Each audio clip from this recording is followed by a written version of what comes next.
Tajikistan एक मुस्लिम देश होके वहां के मुस्लिम महिलाओं के ऊपर हिजाब पहनने पर बैन लगा दिया है।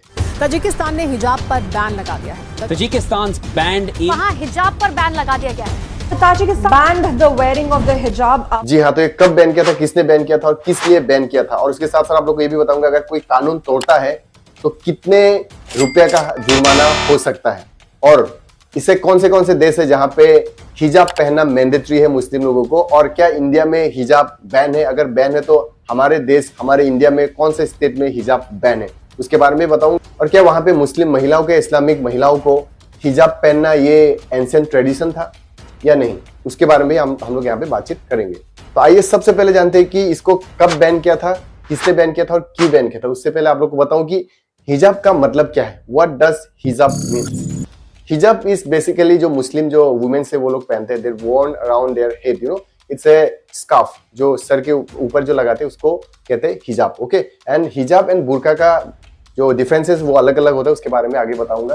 तो ये कब बैन किया था, देखिए इसको after Eid celebration 8 of May को इस बिल को इंट्रोड्यूस किया गया था lower house in Tajikistan, and after that on 21 of June 2024 को इस बिल को अप्रूव किया गया था। उसके बाद ये वहां पे बिल वहां पे लॉ बन गया था। और इसको किसने बैन करवाया था, किसका डिसीजन था, देखिए ये डिसीजन लिया था ताजिकिस्तान के प्रेसिडेंट इमोमाली रहमान, उन्होंने इस डिसीजन को लिया था। और इसको बैन क्यों किया गया, सबका मन में ये सवाल आ रहा है, सबको डाउट हो रहा होगा कि बैन एक मुस्लिम देश होके मुस्लिम औरत लोगों को, मुस्लिम वुमेन्स लोगों को ये हेड कवर करने से बैन क्यों किया। देखिए वहां के प्रेसिडेंट इमामोली कहते हैं कि this is not the culture of Tajikistan, ये वहां का एंशिएंट कल्चर नहीं था, and this is a foreign clothing, ये बाहर का कल्चर है, ये दूसरे देश का कल्चर है। सो दैट्स व्हाई उन्होंने ताजिकिस्तान पे हिजाब को टोटली बैन कर दिया था। ओके, और उसके साथ साथ इस लॉ में कौन से चीजों को प्रतिबंध लगाया गया है, प्रोहिबिट किया गया है, बैन किया गया है। देखिए वहां पे import, sales, promotion, advertising of जो हिजाब के जो ड्रेसेस वगैरह जिसका जो एडवर्टाइजमेंट जो होता है ना, वो सारे चीज को भी वहां पे प्रोहिबिट, प्रतिबंध लगाया गया है। और वहां पे इस लॉ में ये भी कहा गया कि जो ईद उल फितर और ईद उल अधा जब ये होता है तब वहां पे एक कस्टम है, there is a custom of gifting money, you know, distributing money to the childrens, वहां पे बच्चे लोगों को पैसा दिया जाता है ईद उल फितर एंड ईद उल अधा पे, लेकिन वहां पे इस चीज को भी टोटली बैन कर दिया गया। एडिशनली आपको बताऊं कि वहां पे ताजिकिस्तान पे मुस्लिम देश होने के बावजूद, एक मुस्लिम देश है, it's a Islamic country. Okay, Tajikistan एक इस्लामिक कंट्री है, लेकिन वहां पे लंबे लॉन्ग बुसी बियर्ड रखना भी वहां पे बैन है, प्रतिबंध है। और इवन वहां पे Islamic selling of Islamic book is also prohibited in ban in Tajikistan. तो शौक, ये काफी शॉकिंग है, सब लोग शौक है कि एक मुस्लिम देश होके इस्लामिक बुक सेल करना भी प्रतिबंध है, वहां पे बैन है, लंबे दाढ़ी रखना भी वहां पे बैन है। और वहां के लोग, सब लोगों को छोटे मतलब सेव करके जाना पड़ता है, वहां पे ये लॉ है, अगर ऐसा कोई वायलेट करता है, लॉ वायलेट करता है तो वहां पे भारी जुर्माना होता है। और उसके साथ साथ आप लोग को बताओ कि अगर कोई इस लॉ को, कोई अगर हिजाब पहनता है, if somebody wears hijab in Tajikistan, then what's the penalty, what is the punishment, what's the consequences। अगर कोई वहां के महिला हिजाब पहनती है तो पनिशमेंट क्या होगा, फाइन कितना होगा। देखिए वहां का फाइन 7,920 रुपीज ताजिकिस्तानी सोमानी, वहां का करेंसी सोमानी है, तो 7,920 रुपीज से स्टार्ट होता है वहां पे फाइन। और हर आदमी लोग के अलग अलग, गवर्नमेंट ऑफिशियल्स के अलग होता है। और 7,920 सोमानी से लेके 57,600 रुपीज का फाइन होगा। अगर कोई रिलीजियस जो धर्म के आदमी लोग अगर कोई पहनते हैं तो 57,600 सोमानी का फाइन होने वाला है वहां पे। तो देखिए कितना बड़ा जुर्माना लगाया गया है, it's a huge amount, right. जिन्होंने बैन किया था, प्रेसिडेंट इमामोली के बारे में थोड़ा बताना चाहता हूँ। He had been serving as president since 30 years, 1994 से वहां पे एशियन कंट्री को वो सर्व करते आ रहे हैं वहां पे। एंड उन्होंने बड़े बड़े अमेंडमेंट इससे पहले भी किए थे, जैसे कि 2016 में उन्होंने age limit of presidential election का जो था 35 से he had decreased the age limit of presidential election from 35 to 30 तक उन्होंने एज लिमिट को डिक्रीज कर दिया था। और उसके अलावा उन्होंने क्या बैन किया था, उसके अलावा उन्होंने political parties in Tajikistan based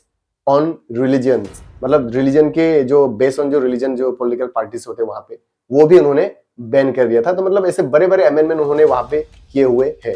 चलिए आप लोग को बताता हूँ कि हिजाब और बुर्का में डिफरेंसेस क्या है। Both are different things. Okay, देखिए हिजाब एक हेड स्कार्फ होते हैं जो सर को ढकते, एंड बुरखा is something that women covers their whole body from head to toe, ये होल बॉडी पे लगाते हैं। तो ये है डिफरेंसेस। ओके, थोड़ा क्लियर करा दिया आप लोग को अगर डाउट होगा तो। और ये क्या हिजाब इस्लामिक धर्म जब से ओरिजिन हुआ था इस दुनिया में, क्या ये तब से ये चलते हुए आ रहा है? इसका आंसर है नो। ये बहुत डिबेटेबल है, इसके बारे में बहुत कॉन्फ्यूज है। कोई इसका ओरिजिन, कोई भी एग्जैक्टली इसके ओरिजिन के बारे में नहीं बता सकता है। और लेकिन कहते हैं कि आप लोग को बताऊं कि टिल 627 CE तक there was no culture of veiling, there was no culture of हिजाब। हिजाब का कल्चर नहीं था। बट जब सिंस 1970s के बाद से इट गेन पॉपुलरिटी, हिजाब जो वर्ल्ड वाइड में फैलने लगा था 1970s के बाद से पूरा वर्ल्ड वाइड ये थोड़ा पॉपुलर हो गया था। लेकिन आप लोग को बताऊं कि इस्लामिक धर्म का जो शुरुआत हुआ था, the founder of Islamic religion was prophet Muhammad. Prophet Muhammad was the founder of Islamic religion. Okay, Muslim धर्म के वो फाउंडर थे। और उनके total is to had 11 wives, 11 बीबियां हुआ करते थे। और तब उनके बीबियां ये स्कार्फ को पहनते थे, इस हिजाब को पहनते थे। इन ऑर्डर टू, क्यों पहनते थे? देखिए, in order to emulate their husband, protection from male gaze, जो लड़के लोग जो देखते थे उससे बचने के लिए, and to show that they are from upper class. उनका जो प्रॉफेट मोहम्मद का जो क्लास था वो अपर क्लास था, वो दिखाने के लिए ये हिजाब को पहना जाता था। ये एज पर दी हिस्ट्री। ओके, मैं एज पर दी हिस्ट्री पढ़ के ये बता रहा हूँ। अगर कोई गलती हो रहा है तो मुझे उसके लिए माफी कर दीजिए। अगर किसी को पता है तो मुझे कमेंट करके बताइए, मुझे रेक्टिफाई करवा दीजिए। ओके, तो ये था, मतलब हिस्ट्री के बारे में थोड़ा बता दिया। और क्या इंडिया में हिजाब पहनना बैन है? इसका आंसर है नो। बट एजुकेशनल इंस्टीट्यूशंस पे हिजाब पहनना बैन है इन कर्नाटका।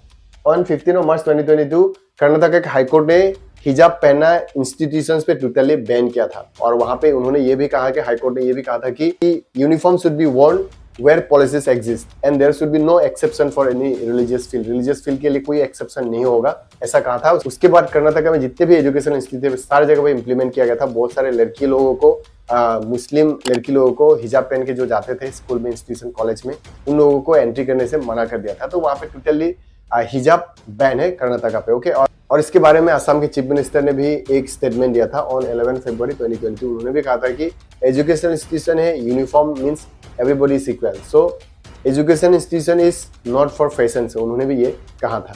चलिए अब आप लोग को बताता हूँ कि ऐसे कौन से देश है दुनिया में जहां पे हिजाब पहना मैंडेटरी है। नंबर 1 पे आता है Iraq, Iran, Indonesia, Yemen, Saudi Arabia जैसे देश पे हिजाब पहनना मैंडेटरी है। बट 2019 के बाद सऊदी अरब पे एक लॉ पास किया गया, अमेंडमेंट किया गया, वहां पे हिजाब पहनना मैंडेटरी, कंपलसरी नहीं है। It's not compulsory to wear हिजाब इन सऊदी अरेबिया। तो टोटल 5 थे, 5 में से 4 देश में हिजाब पहनना मैंडेटरी है। Okay, so this was all about the banning of हिजाब इन तजिकिस्तान। आई होप आप लोगों को समझ में आ चुका होगा। अगर चैनल पे नए हो तो सब्सक्राइब कर लीजिए। अगर सब्सक्राइब नहीं करेंगे तो जितने भी अपकमिंग वीडियोस होंगे, इन्फॉर्मेटिव एजुकेशनल वीडियोस होंगे, उसका नोटिफिकेशन नहीं मिलेगा तो जल्द सब्सक्राइब कर लीजिए। So see you in my next content. So till then take care, bye bye and जय हिंद।